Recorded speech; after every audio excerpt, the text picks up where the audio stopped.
आज ही घटना घटी है कि चीफ जज ऑफ इंडिया सुप्रीम कोर्ट के जज के ऊपर भी हमला हो गया। और हमला करने वाला क्या बोलता है, तुम सनातन का अपमान करोगे तो तुम पे हमला करेंगे। माने कि आज आम आदमी की औकात क्या है, आम आदमी की सुरक्षा कहां पे होगी जब इस देश के चीफ जज ऑफ इंडिया सुप्रीम कोर्ट के जज के ऊपर हमला हो जाता है। और ये कौन लोग हैं? ये वही लोग हैं जो ग्वालियर में बाबा साहब की मूर्ति को लगने से रोकते हैं। और ये वही लोग हैं जो आपने भी रायबरेली घटना देखी, हरिओम वाल्मीकि को पीट पीट के उसकी हत्या कर देते। आखिर कौन लोग हैं जो हमारे संविधान से नफरत करते हैं? उन्हें संविधान पसंद नहीं है। उन्हें मालूम है कि इसी संविधान ने इस देश में पिछड़े दलितों गरीबों को कुर्सी पे बैठने का अधिकार दिया है। उसी संविधान ने इस देश के अंदर यादव के बेटे को मुख्यमंत्री बनाया। उसी संविधान ने इस देश के अंदर दलित को एक चीफ जज, वहां सुप्रीम कोर्ट का जज बना दिया, चीफ जज ऑफ इंडिया बना दिया। इसलिए उन्हें हजम नहीं होता हमारे संविधान को लेकर के। और मैं उनसे कहना चाहता, चैलेंज करना चाहता हूं, इस देश में बंटवारा होना चाहिए। एक तरफ सामंतवादी लोग ये खुल के बोलते हैं हम सामंतवाद के लोग हैं, और एक तरफ अमेरिकनवादी खड़े हो जाएंगे हम संविधान को मानने वाले लोग हैं। 100% इस देश में संविधान वाले जीतेंगे नहीं जीतेंगे, संविधान को मानने वाले जीत जाएंगे। संविधान को सोल्जर की तरह, संविधान को बचाने के लिए सोल्जर की तरह, संविधान को बचाने के लिए एक सिपाही की तरह आपके सामने खड़े हो जाएंगे, गोली सीने पे खा लेंगे, अपने संविधान को छू भी नहीं होने देंगे, उस पर खरोच भी नहीं आएंगे। सामाजिक परिवर्तन के अग्रदूत, शिक्षा के जनक महात्मा ज्योतिबा फूले, आरक्षण के जनक कुर्मी राजा छत्रपति साहू जी महाराज, भारतीय संविधान के रचयिता बौद्ध सत्व भारत रत्न परम पूज्य बाबा साहेब डॉक्टर भीमराव अम्बेडकर, दलितों, पिछड़ों, गरीबों, मुस्लिमों और आदिवासियों को राजनीति की मुख्य धारा में लाने वाले बामसेफ DS4 बहुजन समाज पार्टी के संस्थापक मान्यवर श्री कांशीराम साहेब एवं बहुजन समाज में जन्मे उन तमाम संतों, गुरुओं और महापुरुषों के चरणों में श्रद्धा के सुमन अर्पित करते हुए साथी बहन कुमारी मायावती जी को अपना आदर्श नेता मानते हुए, और आज इस ब्रह्मपुर विधानसभा की बैठक में हमारे बीच में उपस्थित केंद्रीय स्टेट कोऑर्डिनेटर लालजी मेदांकर जी, स्टेट कोऑर्डिनेटर उमर शंकर गौतम जी, प्रदेश के उपाध्यक्ष कुणाल किशोर जी, प्रदेश के महासचिव मुन्ना पांडे जी, ओम प्रकाश पांडे जी, जोन के इंचार्ज सुनेश कुमार जी, साथ ही पूर्व प्रत्याशी और प्रदेश के महासचिव लालजी राम जी, जिलाध्यक्ष जी पटेल जी, विधानसभा अध्यक्ष जी और पूरी बहुजन समाज पार्टी की जिले कमेटी और साथ ही जिन्होंने प्रोग्राम को ऑर्गेनाइज किया, महावीर यादव जी का भी मैं स्वागत अभिनंदन करता हूँ। और मेरे सामने जितने बानी बैठे हैं भाई, उन सभी लोगों को मैं हार्दिक धन्यवाद करता हूँ, आपको क्रांतिकारी जय भीम करता हूँ। मैं आपके बीच में बहुत बड़ी बात नहीं करने आया, कुछ चीज़ों को आपके सामने रखने चाहता हूँ। अब आप उसको एनालिसिस करिए, आप उस पर विचार करिए, मंथन करिए कि क्या इस देश के अंदर होना चाहिए। अब आप देख लीजिए कि आज पूरे देश के अंदर आज ही घटना घटी है कि चीफ जज ऑफ इंडिया सुप्रीम कोर्ट के जज के ऊपर भी हमला हो गया। और हमला करने वाला क्या बोलता है, तुम सनातन का अपमान करोगे तो तुम पे हमला करेंगे। माने कि आज आम आदमी की औकात क्या है, आम आदमी की सुरक्षा कहां पे होगी जब इस देश के चीफ जज ऑफ इंडिया सुप्रीम कोर्ट के जज के ऊपर हमला हो जाता है। और ये कौन लोग हैं? ये वही लोग हैं जो ग्वालियर में बाबा साहब की मूर्ति को लगने से रोकते हैं। और ये वही लोग हैं जो आपने भी रायबरेली घटना देखी, हरिओम वाल्मीकि को पीट पीट के उसकी हत्या कर दी। उन्हें तरस नहीं आया, उसको बेरहमी से पीटते रहे, उसकी गर्दन पे दबाकर पैर से दबाते रहे। वो चिल्लाता रहा कि मुझे छोड़ दो, मैं चोर नहीं हूं। और उसकी पत्नी रायबरेली के एनटीपीसी में नौकरी करती थी, मानसिक रूप से थोड़ा कमजोर था। हरिओम वाल्मीकि अपनी पत्नी से मिल करके वो अपने घर जा रहा, लोगों को लगा कि रात में चोर जा रहा, उसे पकड़ लिया। वो चिल्लाता रहा, अपनी जान की भीख मांगता रहा। उसको लगा ये रायबरेली है, और रायबरेली में सांसद यहाँ पे राहुल गांधी है, हो सकता है मैं राहुल गांधी का नाम लूं तो मैं बच जाऊंगा। उस बेचारे ने राहुल गांधी का नाम। मारने वाले दबंग क्या बोलते हैं, अरे हम राहुल गांधी के लोग नहीं हैं, हम बाबा योगी के लोग हैं। अब आप समझ लीजिए कितनी हिम्मतें बढ़ गई कि चीफ जज ऑफ इंडिया पे हमला हो गया, एक दलित को पीट पीट के वहां हत्या कर दी गई। आखिर कौन लोग हैं जो हमारे संविधान से नफरत करते हैं? उन्हें संविधान पसंद नहीं है। उन्हें मालूम है कि इसी संविधान ने इस देश में पिछड़े दलितों गरीबों को कुर्सी पे बैठने का अधिकार दिया है। उसी संविधान ने इस देश के अंदर यादव के बेटे को मुख्यमंत्री बनाया। उसी संविधान ने इस देश के अंदर दलित को एक चीफ जज, वहां सुप्रीम कोर्ट का जज बना दिया, चीफ जज ऑफ इंडिया बना दिया। इसलिए उन्हें हजम नहीं होता हमारे संविधान को लेकर के। उनकी भावनाएं, उनके अंदर की मानसिक जो स्थिति होती है वो बार बार कहीं से निकल के आ जाती है। और मैं उनसे कहना चाहता हूं, चैलेंज करना चाहता हूं, इस देश में बंटवारा होना चाहिए। एक तरफ सामंतवादी लोग ये खुल के बोलते हैं हम सामंतवाद के लोग हैं, और एक तरफ अमेरिकनवादी खड़े हो जाएंगे हम संविधान को मानने वाले लोग हैं। 100% इस देश में संविधान वाले जीतेंगे नहीं जीतेंगे, संविधान को मानने वाले जीत जाएंगे। और मैं उनसे कहना चाहता हूं, ये तुम्हारी सोच नहीं संविधान को बदलने की, ये तुम्हारी सोच ये धरी की धरी रह जाएगी। तुम हमारे संविधान पे खरोच भी नहीं ला सकते हो, क्योंकि बहुजन समाज के लोग संविधान को सोल्जर की तरह, संविधान को बचाने के लिए सोल्जर की तरह, संविधान को बचाने के लिए एक सिपाही की तरह आपके सामने खड़े हो जाएंगे, गोली सीने पे खा लेंगे, अपने संविधान को छू भी नहीं होने देंगे, उस पर खरोच भी नहीं आएगी। और इसलिए मैं आपसे कहना चाहता हूं, इस देश में जो चल रहा है वो ठीक नहीं चल रहा। इस देश में हमें एक होना पड़ेगा, दलितों को एक होना पड़ेगा, आदिवासियों को भी एक होना पड़ेगा, और मेरे ओबीसी के भाइयों को और ईबीसी के भाइयों को एक होना पड़ेगा। अगर इनके चुंगल में फंस जाओगे तो 100% इस देश में गुलाम बना दिए।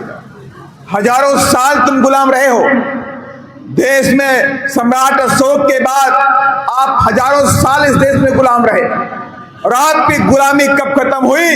जब बाबा साहब का संविधान आपके बीच में आया। 26 जनवरी 1950 को जब देश में लागू हो गया, उसी दिन आपकी गुलामी खत्म हो गई। आपको अधिकार मिले, शिक्षा का अधिकार मिला, पढ़ाई का अधिकार मिला, नौकरी का अधिकार मिला, कुर्सी पे बैठने का अधिकार मिला, अच्छे कपड़े पहनने का अधिकार मिला, अच्छा खाना खाने का अधिकार मिला, अच्छे घर बनाने का अधिकार मिला, जमीन का अधिकार मिला, एमएलए बनने का अधिकार मिला, मुख्यमंत्री बनने का अधिकार मिला, चीफ जज ऑफ इंडिया का सुप्रीम कोर्ट का जज बनने का अधिकार मिला। अगर ये सारे अधिकार मिले हैं तो बाबा साहब के संविधान ने आपको दिए हैं, किसी और ने नहीं दिए। और इसीलिए मैं कहना चाहता हूं, आज जो भारतीय जनता पार्टी के लोग, आरएसएस के लोग हमारे संविधान पे डायरेक्ट हमला नहीं कर रहे हैं, उनकी हिम्मत नहीं है कि हमारे संविधान पे वो डायरेक्ट हमला कर सके, वो नहीं कर सकते। लेकिन अपने लोगों को आए दिन नई नई बातें, नई नई सोशल मीडिया पे बातें करते रहते हैं और संविधान के खिलाफ बोलते हैं। उनके बाबा भंडारी क्या बोलते हैं कि हम संविधान को नहीं मानते। और एक ने तो ग्वालियर के अंदर एक उनके हाई कोर्ट के वकील ने बाबा साहब के बारे में अब सब बोल दिया। और एक उधर बाबा है कोई, उसने बाबा साहब को राष्ट्रद्रोही, धर्मद्रोही बोला। ये कितनी हिम्मत आ गई इनके अंदर। हिम्मत इसलिए आ गई कि ये हम जानते हैं कि बहुजन समाज के लोग बट गए हैं आपस में, ये बटे हुए हैं लोग। ईबीसी को हमने अलग कर दिया, यादव को अलग कर दिया, कुर्मी को अलग कर दिया, कुशवाहा को अलग कर दिया, तेली तमोली को अलग कर दिया। हर दलितों के अंदर भी हमने इनको बांट दिया, रविदास को अलग कर दिया, पासवान को अलग कर दिया, मुसहर अलग कर दिया। क्या मतलब हुआ कि हमारी ताकत को इन लोगों ने बांट दिया, बड़ी चालाकी से हमारी ताकत को बांटने का काम कर दिया। और उन्हें मालूम है कि अगर ये बहुजन समाज के लोग एक हो जाएंगे तो 100% इस देश में सामंतवाद खत्म हो जाएगा, और इस देश में अगर राज आएगा तो संविधान का हो जाएगा। वे जानते हैं इसीलिए, और इसीलिए तमाम तरह के अलग अलग प्रोपेगेंडा फैला करके हमारी ताकत को तोड़ने का काम करते हैं। मैं आपसे कहना चाहता हूं कि बहुजन समाज पार्टी ये बहुजनों की अपनी पार्टी है, ये मात्र रविदास की अपनी पार्टी नहीं है, ये बहुजनों की अपनी पार्टी है। और बहुजन में चाहे यादव हो, चाहे कुशवाहा हो, चाहे कुर्मी हो, चाहे तेली हो, चाहे तमोली हो, चाहे गडरिया हो, चाहे वो पासवान हो, चाहे मुसहर हो, चाहे रविदास हो, चाहे पासी हो, इन सब की अगर कोई अपनी पार्टी है तो एकमात्र पार्टी बहुजन समाज ये पार्टी है। और इसलिए मैं आपसे कहना चाहता हूं कि इस बार आपको सोच समझना पड़ेगा कि बिहार में आपको क्या काम करना है। बिहार में अगर संविधान बचाना है तो बीएसपी को लाना पड़ेगा। बिहार में अगर आप चाहते हैं शिक्षा का राज होना चाहिए तो बीएसपी को लाना पड़ेगा। और मैं आपसे क्वेश्चन करता हूं, देश की आजादी के 75 सालों तक बिहार में शिक्षा नहीं आ पाई, शिक्षा नहीं आ पाई, जबकि बिहार का इतिहास बोलता है, गौरवशाली इतिहास बोलता है कि बिहार एक समय में विश्व में शिक्षा के नाम पर नंबर 1 था। नालंदा विश्वविद्यालय हो चाहे विक्रमशिला विश्वविद्यालय हो, जहाँ देश विदेश से तमाम दूसरे देशों से लोग शिक्षा ग्रहण करने के लिए बिहार आया करते थे। लेकिन क्या हो गया, आखिर क्या हुआ? जो बिहार शिक्षा के मामले में नंबर 1 था और आज वो बिहार शिक्षा के मामले में नंबर 0 हो गया, सबसे निचले पायदान पे कैसे आ गया? मैं शिक्षा की अगर मैं बात करूं तो बिहार के अंदर 2000 के आसपास डिग्री कॉलेज है, मात्र 2000 डिग्री कॉलेज, जिसमें एक्टिव कितने हैं? 1800 डिग्री कॉलेज मात्र एक्टिव हैं। 40,000 के आसपास प्राइमरी स्कूल हैं। लेकिन वहीं आप उत्तर प्रदेश में आइए, उत्तर प्रदेश में 10,000 डिग्री कॉलेज है। अब आप समझ लीजिए, कहाँ 2000 और कहाँ 10,000 degree college. 10,000 degree college Uttar Pradesh के अंदर और 40,000 प्राइमरी स्कूल बिहार के अंदर है। और वही उत्तर प्रदेश में 1,90,000 प्राइमरी स्कूल खोलने का काम आदरणीय बहन कुमारी मायावती जी ने करने का। और इसलिए मैं आपसे कहना चाहता हूं, जब माननीय बहन जी उत्तर प्रदेश की मुख्यमंत्री बनी तो गरीबों के बच्चों की शिक्षा फ्री कर दी गई। का कोई भाई मेरा गरीब होगा, चाहे वो ओबीसी का हो और चाहे वो SC ST में हो, अगर वो गरीब है तो उसकी परीक्षा, उसकी फीस 1 रुपया पढ़ने का काम नहीं पड़ेगा। मैं अपने भाइयों बहनों से कहती हूं, तुम पढ़ाई करो और तुम्हारी बहन मुख्यमंत्री है, पैसा तुम्हारे आगे सामने आड़ा नहीं बनेगा, मजबूरी नहीं बनेगा। ये किसने आदेश पास किया? यह आदेश उत्तर प्रदेश में आपकी बहन जी ने पारित करने का। और यहाँ उत्तर प्रदेश की बात ही जिन्हें पहले उत्तर प्रदेश में 1995 के आगे जाइए तो गुंडा राज, जंगल राज था पूरे प्रदेश के अंदर, गुंडों का राज था, जंगल राज कायम था वहां पर। लेकिन बहन जी ने उसको चैलेंज के नाम पे लिया, चैलेंज लिया और उत्तर प्रदेश के अंदर गुंडे मवालियों को खत्म करने का काम किया। पूरी तरह से उत्तर प्रदेश में जंगल राज खत्म हो गया। लेकिन आज बिहार के अंदर क्या होता है? बिहार में आप सबको मालूम है किस तरह बिहार के अंदर जंगल राज है, किस तरह से बिहार के अंदर गुंडा राज है। और हो क्यों नहीं, जब बिहार के मुख्यमंत्री यहाँ पर दुर्दांत अपराधियों को जेल के कानून में संतुलन करने छोड़ने का काम करते हैं। छोड़ते कि नहीं छोड़ते हैं? जब आप अपराधियों को जेल से छोड़ने का काम करोगे तो जंगल राज बिहार से खत्म नहीं होगा। बीएसपी कहती है गुंडे मवालियों का, बलात्कारियों का, भूमाफियाओं का, जंगल माफियाओं का, बालू माफियाओं का स्थान जेल की सलाखों के पीछे है, पब्लिक के बीच में नहीं है। उन्हें हम जेल में डालने का काम करेंगे। लेकिन यहाँ की सरकारें बोलती है गुंडे मवाली, भूमाफिया, बालू माफिया, जंगल माफिया, हत्यारे, इनको हम जेल से बाहर निकालने का काम करेंगे। यही हमारे और उनमें अंतर है। देखिए, यही हमारे उनमें अंतर है। हम कहते हैं यहाँ जंगल राज खत्म करेंगे, कानून के द्वारा कानून का राज बिहार में स्थापित करने का बहुजन समाज पार्टी करेगी। और वही लोग, ये लोग गुंडा राज बनाते हैं, जंगल राज बनाते हैं। इसलिए मैं आज से कहना चाहता हूँ कि लंबे अरसे तक बिहार के अंदर तमाम पार्टियों ने राज किया, लेकिन गरीब गुरबा के लिए किसी ने कोई काम नहीं किया। अगर किया होता तो स्कूल खोलने का काम किया होता, डिग्री कॉलेज खोलने का काम किया होता। नहीं है तो आखिर बच्चे पढ़ करके जाएंगे कहाँ? इसलिए मैं कहना चाहता हूं आप सबसे कि मैं आपसे वादा करता हूं, और वादा नहीं है, ये हम करके दिखाते हैं। बीएसपी की पॉलिसी है, बीएसपी की नीतियां हैं कि हम जब भी सरकार में आएंगे तो शिक्षा और नौकरी पे पहला काम करने का काम करेंगे। शिक्षा फ्री करेंगे, गरीबों की शिक्षा फ्री करेंगे। और जो बिहार के अंदर 5 लाख नौकरियों का बैकलॉग पड़ा हुआ है, वो बिहार के अंदर 5 लाख नौकरियां भरने का भी काम बहुजन समाज पार्टी करने का काम करेगी। इसलिए मैं आप सबसे कहना चाहता हूं कि लंबी लंबी बातें करना, हम 2000 रुपया फ्री देंगे, 5000 फ्री देंगे, और चुनाव आ जाएगा तो महिलाओं के अकाउंट में 10,000 रुपया डाल देंगे, ये सब हम नहीं करेंगे। ये सब हम नहीं करेंगे। हम बिहार के वासियों को इतना मजबूत बना देंगे, 10,000 तो छोड़ दो, 50,000 रुपया महीना कमाने का काम करेगा। 50,000 रुपया महीना कमाने का काम करेगा। और ये काम उत्तर प्रदेश में किया गया। जब उत्तर प्रदेश में माननीय बहन जी मुख्यमंत्री बनी तो उत्तर प्रदेश में जमीनों का बंटवारा किया गया। जो जमीन सरकारी थी, ये नारा बीएसपी ने दिया था। कितने लोग जानते हैं ये नारा किसका है? बीएसपी का। जो जमीन सरकारी थी, जमीन हमारी, ये नारा किसने दिया? ये माननीय कांशीराम साहब ने दिया था। और उसके तहत जब माननीय बहन जी मुख्यमंत्री उत्तर प्रदेश में बनी, 4.5 लाख हेक्टेयर जमीन उत्तर प्रदेश में भूमिहीन लोगों को देने का काम किया। जिनके पास जमीन नहीं थी, गांव में रहते थे, 2 वक्त की रोटी के लिए तरसते थे, उनको भी बहन जी ने 2-2 एकड़, 1-1 एकड़ जमीन देने का काम किया। और जमीन जब मिल जाती है 1 एकड़ 2 एकड़, तो अनाज की कोई कमी नहीं होती है, बच्चे भूखे नहीं सोते। इसलिए मैंने कहा। और दूसरी बात, माननीय बहन जी ने नारा दिया था, माननीय साहब ने नारा दिया था, जिसकी जितनी संख्या बारी है उसकी उतनी। और हिस्सेदारी की बात बहुजन समाज पार्टी आज भी बिहार में करती है कि अगर तुम्हारी हिस्सेदारी हो, तुमको हिस्सेदारी चाहिए तो आप अपनी ताकत दिखाइए, संख्या बल के साथ में बीएसपी को जिताने का काम करिए। और ये सारी बातें मैं हम बात नहीं करता हूं, आपको मालूम होना चाहिए कि बीएसपी कभी भी वादे नहीं करती, बीएसपी कभी लंबी चौड़े वादे नहीं करती।